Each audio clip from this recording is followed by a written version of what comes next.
Howdy all. Yeah, thanks for that, Matthew. Yeah, yeah, as stated, senior developer Allotrope, I like the techie bits. So let's. My plan is to sort of do a little bit of a run through on how you put together one of these models, what the sort of the basic process is for putting together the submission that needs to come to the modeling working group for a model. Can I take control of the presentation, because I'll need that to do the demonstration? Yes, so I was going to go through a very brief run through about tabular models, and particularly the difference versus aggregation models, and then jump into how you build a model with that Excel spreadsheet that Amnon alluded to earlier, particularly how you might build an aggregation model, which hasn't been necessarily seen yet, because that's a fairly new piece that we're adding. So as I said, for those that maybe weren't tuned in earlier, tabular models are just a set of key value pairs, kind of like a table. The keys are terms from the Allotrope ontologies, and they provide a bridge to semantic usage. The context is represented only by the file they're defined in, and as a result, duplicate keys are not in a file are not allowed, because they can't be distinguished from another. So you can see the little picture on the side over here. You've got a measurement identifier, a sample identifier, and a pH value. If you had two measurements in the same file, you wouldn't necessarily be able to tell which pH was for one measurement versus which pH was the other measurement, because there's no link between those graphs. So that's the limitation of the basic tabular model approach that's been taken to date. To combat that, we developed the concept of the aggregation models, which is a simple extension of these tabular models to allow multiple keys in the same file. We allow currently two kinds of aggregation. So concepts can be aggregated as a collection. So the example would be a peak list has a number of peaks. It's you have a peak list containing 5 peaks versus facets. So whilst I'd say a peak list contains 5 peaks, I wouldn't say that a peak contains a retention time. It's more an attribute of that peak than being part of a collection. So we differentiate between those two representations to allow a little bit more expressivity in the aggregation models. As Amnon mentioned in his talk, we've standardized on using Excel to represent data in a way that's accessible for scientists to be directly involved in the creation of these models, but still allow for communication between those scientists, SMEs, and the semantic experts to enhance the terms in the AFO and make sure that the models make semantic sense. We have a tool chain that automates the generation of the shackle of the ADF files and part of the shackle constraints from the Excel spreadsheet. We had that more accurately for the tabular models. There's still some work to be done to try and automate that for the aggregation pattern. So there is still a manual step to generate those artifacts out of aggregate models, but we're working on that at the present time. And for context, that completed Excel spreadsheet is the only artifact you actually need to submit to the working group for reviewing the tabular model into our initial government stage. So if you can create that Excel spreadsheet and submit it to typically the modeling working group at this stage, we can start that review and consider what needs tweaking and changing to make it into a model. It's not that deep an energy barrier to get going with one of these kind of models. So the next slide is basically the demo of the Excel template. So right, now let's see if this is going to work. I'm going to run us through a very quick example of how you create one of these things. So hopefully you can all see Excel, everyone's favorite tool. I know you're wincing, John, if you're out there. And so this is a template for sort of the tabular models, and particularly the tabular models with aggregation that we've worked on to try and lock down exactly what it is that is and particularly isn't required to create one of these models, and to make it easy for the tool chain to be created, because we had something of an issue where everyone was adding a useful column here and a useful column there, and the tools didn't know how to cope with that. So we've standardized on this approach to represent our data. It has a bunch of columns, which you can see. They match pretty closely to what Amnon showed earlier, but I'll go through them in a second, don't worry. It also has a few other tabs down here. I'm going to ignore most of the ones. The only two that we're going to play with today are the metadata, which you can see on the screen, and then the hierarchy. So let's kick it off. Now, being as I'm a software engineer and not a scientist, I'm afraid I'm going to go to my usual staple of LCUV as sort of my example, and use that to illustrate as we go through. So each of these columns has a role in what we're doing. We'll start at the front, which is usually a good way of doing things, and go with the metadata ID. This is particularly important for aggregation. It's not actually used in any other way, but it's key for the aggregation. And all it is a unique value for the row. So the easiest thing to do right now is to just put in 1 and carry on iterating as you go through.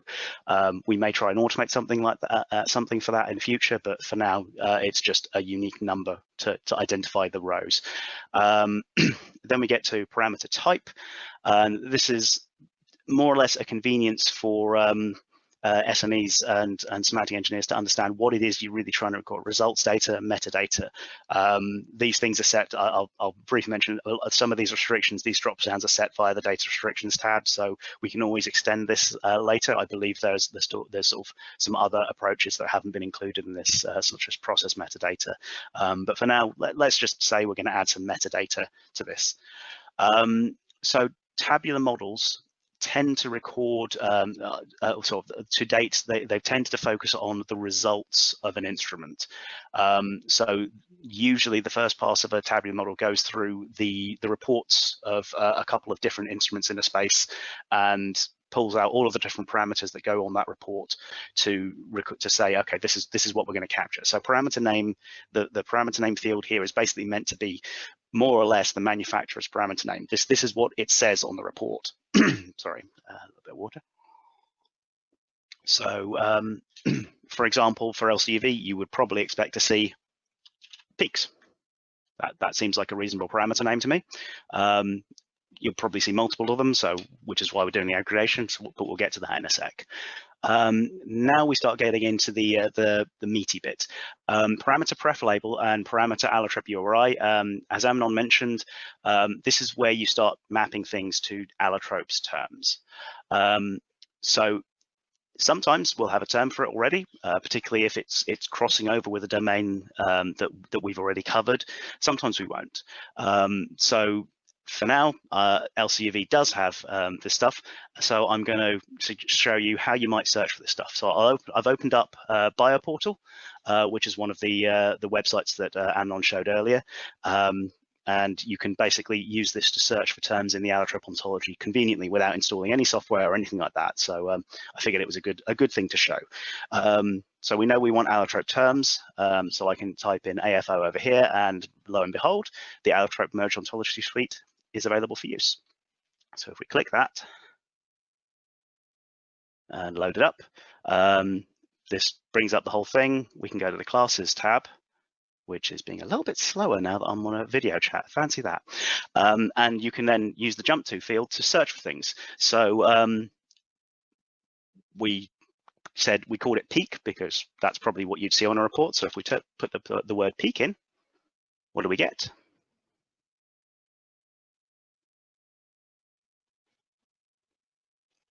Eventually we'll get something. This was a lot faster when I did it yesterday.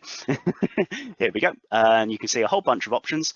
I'm going to start with peak because that's probably a good sensible start. The downside of demos, never do them live.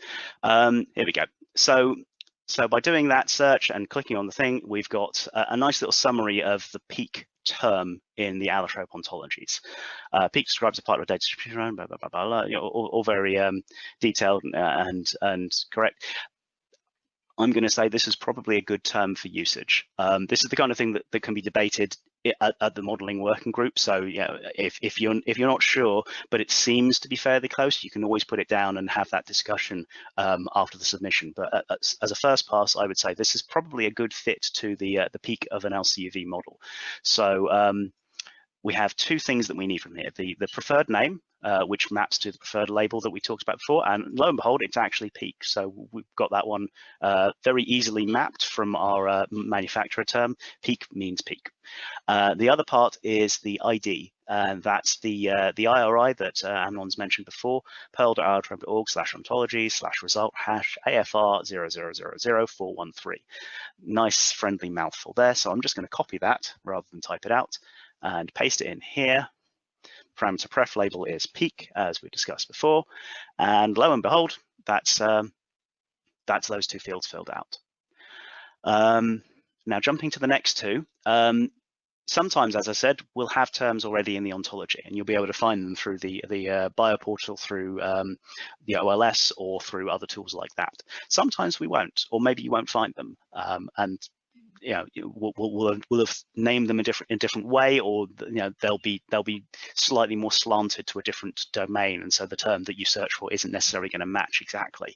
So in the case that you can't find a matching term and you think one needs to be defined, we've included these two columns here. So one for term definition and one for term scope note. And this lets SMEs and the semantic experts basically collaborate on defining what the new term is meant to mean. So if we didn't have peak, you could put in a definition here. Allotrope tends to favor, because of the basic formal ontology that we inherit from, we tend to favor using the style of Aristotelian definitions that they use, which is more or less A is a B that's C. As the parent, this is a child of some parent that is different from its siblings in this way. So that's the semantic definition, but of course you don't need to worry too much about that. If you throw down something and put it into the modeling working group, the semantic experts there can help finesse things. So the definition will eventually become probably something along those Aristotelian lines, assuming that we don't find an equivalent match. The scope note, on the other hand, because that's not necessarily as friendly to your average scientist, this arcane approach of describing things. It is important for the semantics, but it's not that friendly to a scientist. So we've included the scope note field as well, which allows you to just provide a little bit more context in a free text kind of way, give an example, sort of do a bit more explanation without having to be fitting this specific definition. So that's what those two fields represent. In this case, because we already have a term and we're probably fairly happy with it, we don't need to fill them in. But that gives context for why they're there.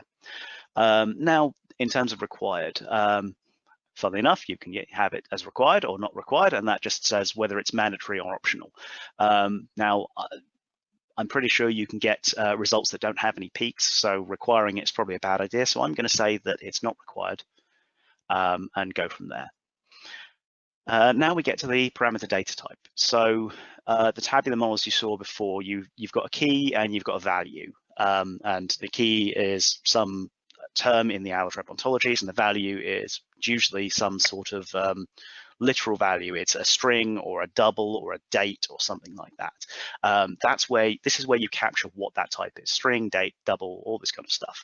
The slight oddity for those that have used the previous Excel spreadsheet but haven't seen the aggregation one is peak doesn't really have a value. It has attributes, but it doesn't itself have a value, which is why, along with all of these things, double, float, long, short, all this kind of stuff, we've also added the aggregation parameter data type, and that just means it doesn't have a value. It's not expected to have anything. It's a container for other things in practice. And then these three fields are to provide real values. I'm going to skip those for now because we'll cover them in a minute. So we've defined our first field, a peak. Not very interesting, not really a lot to go on there. So let's go with the next one. So let's jump to row 2, add some more metadata. Peaks tend to have, I think, retention times are probably pretty useful.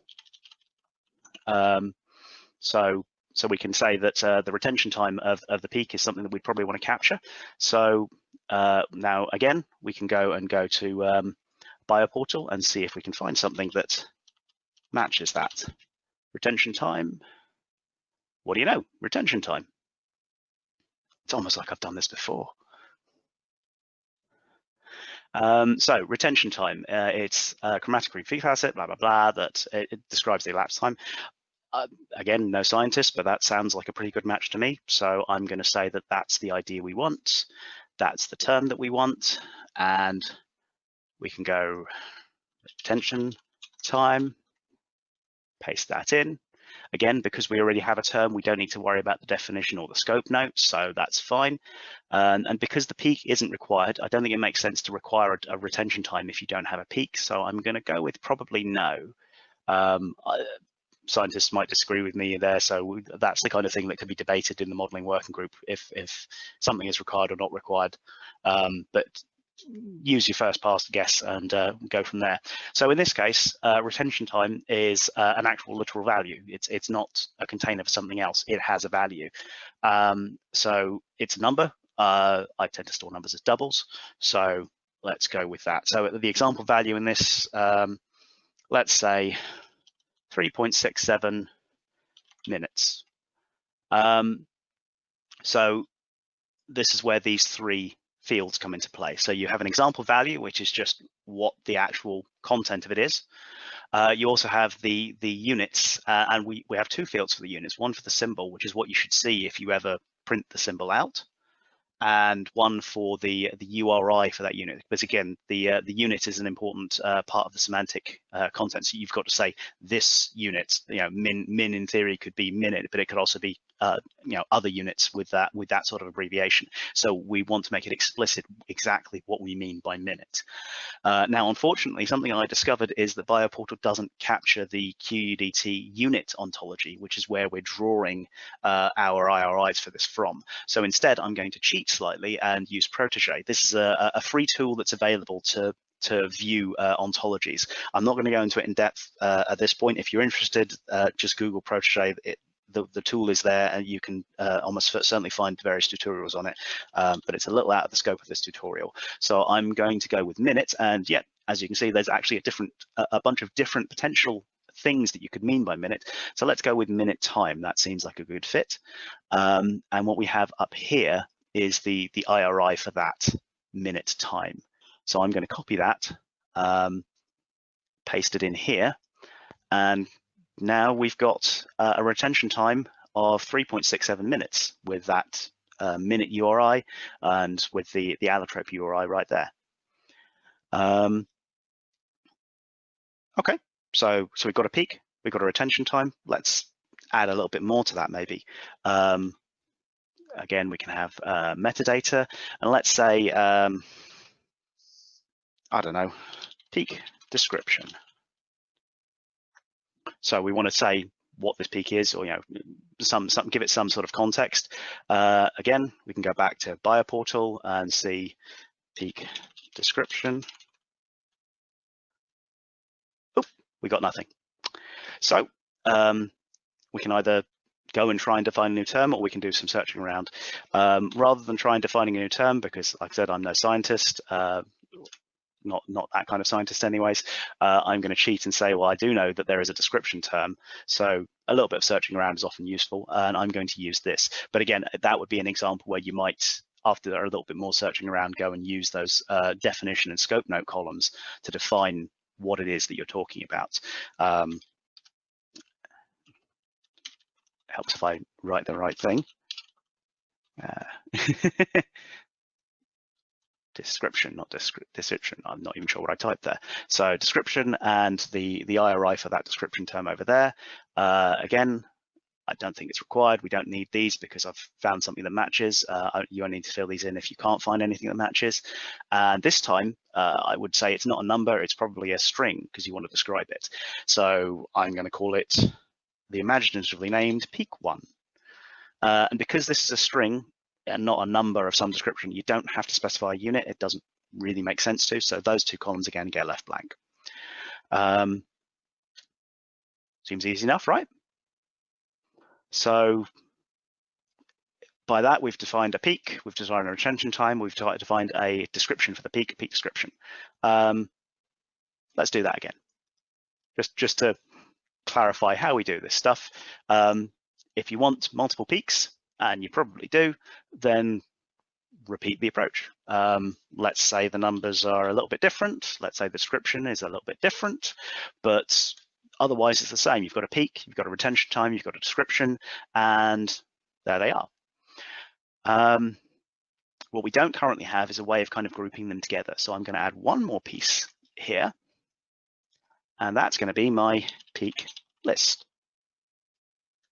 So because I think, generally speaking, these things tend to get put together in some form of list. So if I search for peak list, happy days, there's a term for it. There is also, as it happens, a term list when you don't have something specific to peaks. So there's generally something for this kind of thing, but I will use the more specific one this time because I know it's there and I think it's a better description. So if we say a peak list, again, it's not required because you could in theory have no peaks. And this again is another one of these aggregation things. It doesn't really have a value. Its role is to hold these things. So to recap, we've got 2 peaks with retention times and descriptions, and we've got a peak list, which in theory is going to hold those. But at the moment, we don't have any relationship between those. This is purely the tabular model at the moment. You'd end up with some duplicate peaks and duplicate retention times. You wouldn't be able to represent, or you wouldn't be able to differentiate between them. So that's where the second tab comes in. This is where the hierarchy tab fits. So we'll quickly jump to this.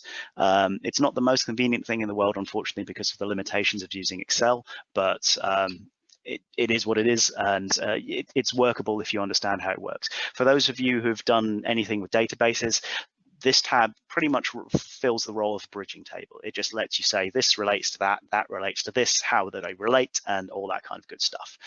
So it's only got 4 columns, dead simple.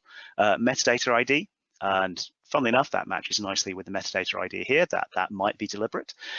Parent metadata ID, and that's going to be the parent to your child. So these 2 things will have a relationship. That's how we're representing it. Then we're going to capture the relationship type. As I said earlier, we've got 2 different kinds of relationship allowed. We've got facet of and member of, and I'll go through that in a second. And then for the aggregation index, in the case of, say, a peak list, you tend to have them in an ordered list. They usually have some sort of index attached to them. So this is how you'd apply that in those cases. It doesn't make so much sense for facets, but when you've got members, it absolutely is a useful thing, though it's not required. In theory, you could have a list that didn't have indexes, and that should be fine too. So going back to here, so the retention time and the peak description are facets of this peak. So 2 and 3 are facets of 1, and we would represent it like this. So metadata 2 has a parent of 1. So because this is a facet of that one, and we would go facet of. So now this peak has a facet of retention time. We do the same thing for row 3. So row 3 has parent ID of 1, has a facet of. So this peak has a facet of peak description. So this peak has a retention time of 3.67 minutes and has a description of peak 1. Simple enough, I hope.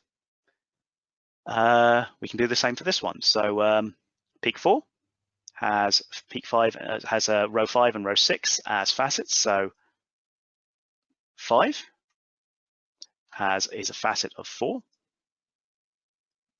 6 is also a facet of 4.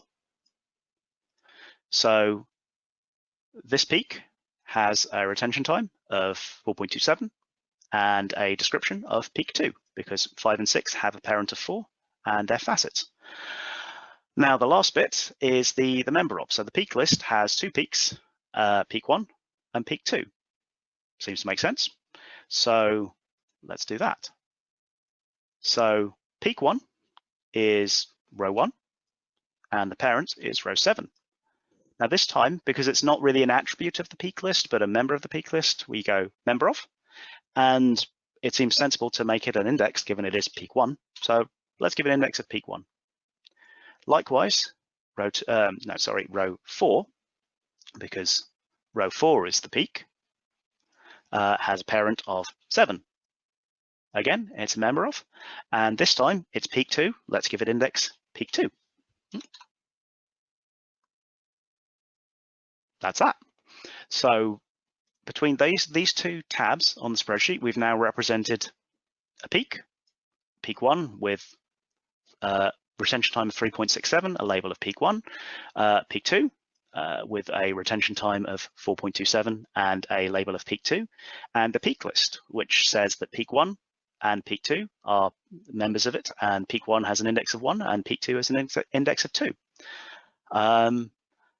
That's basically it. That's how you represent the both the tabular model, the key metadata about the things, but also the aggregation, the relationship between things in the Excel spreadsheet.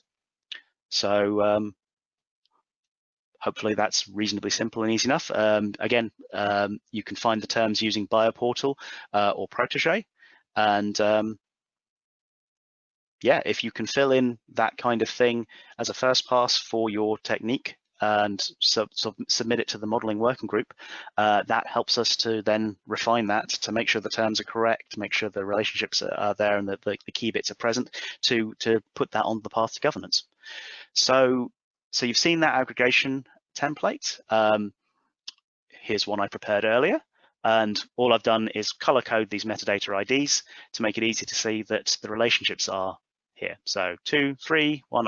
I've done this in slightly different order because I've put the indexes up here, but you can just see that the relationships are this is a parent of that, this also has a parent of that, these have parents of that, and so on and so forth. These will be in the submitted resources for this talk. That's the word I'm looking for. Now that Excel spreadsheet should then translate into more or less this graph. So this is just a visual representation of the data that we just captured. So we'd have a peak here with a description of peak 1 and a retention time of 3.67 minutes, and a peak here with a description of peak 2 and a retention time of 4.27 minutes. Peak 1 is in the peak list at index 1, and peak 2 is in the peak list at index 2. This is just the straight visualization of exactly what we've gone through, and the intent is that the tooling, when we are able to extend it with the aggregation pattern, should automatically generate the ADF and the RDF turtle representation for this, and ideally also partially or even completely, if we're really lucky, generate the shackle that is used to constrain this and make it into an ADM that can be published. So the tooling is currently for use by the modeling working group to develop models, which is sort of how that tool is going to be positioned at the moment. But you can sort of see how that's meant to be represented, and it's not too painful. I think it's, as for the tabular models, the Excel spreadsheet's been used fairly extensively so far with quite high success with between SMEs and semantic experts to do this work. So this is just a straight extension of that, and hopefully it will work nicely. And with that, I think we are at the end of our little talk. So thank you from me, from Matthew and Amnon, the product team as a whole. And I think we can probably go to questions at this point.